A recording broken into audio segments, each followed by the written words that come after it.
उम्मीद है आपने इसका पार्ट 1 ज़रूर देखा होगा। आइए अब जानते हैं पार्ट 2 में क्या होता है।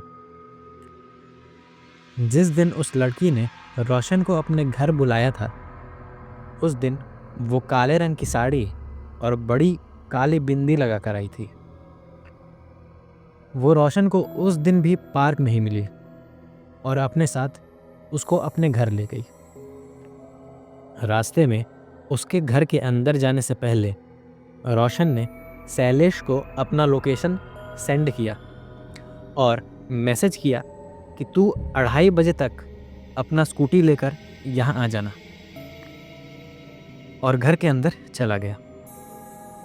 पहला 2-3 रूम नॉर्मल दिख रहा था, पर वो लड़की उसे एक थोड़े अंदर वाले रूम में ले गई जहाँ उसकी मम्मी कुछ पूजा कर रही थी, और पूरे रूम में अगरबत्ती का धुआं फैला हुआ था। रोशन कहता है वो औरत पता नहीं किस मूर्ति की पूजा कर रही थी, क्योंकि वो मूर्ति किसी भगवान के मूर्ति जैसी नहीं लग रही थी।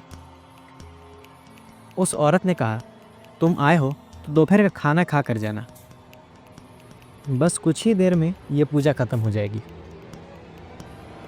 थोड़ी ही देर में वो औरत की पूजा ख़त्म होती है और वो प्रसाद के नाम पर रोशन को एक मिठाई देती है और उसे एक उसी कमरे से लगी हुई दूसरे कमरे में आने बोलती है। वो लड़की उस कमरे में नहीं आती और वो लड़की की मम्मी यानी वो औरत और रोशन दूसरे कमरे में चले जाते हैं,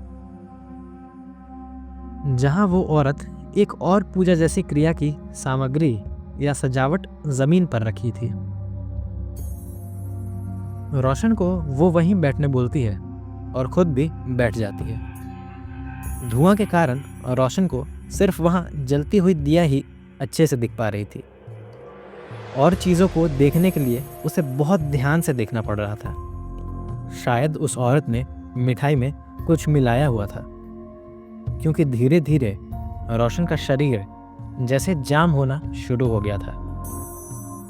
कुछ देर में अब वो अपने शरीर को मूव नहीं करा पा रहा था, सिर्फ उसका दिमाग, चेहरा और आँख ही नॉर्मल काम कर रहा था।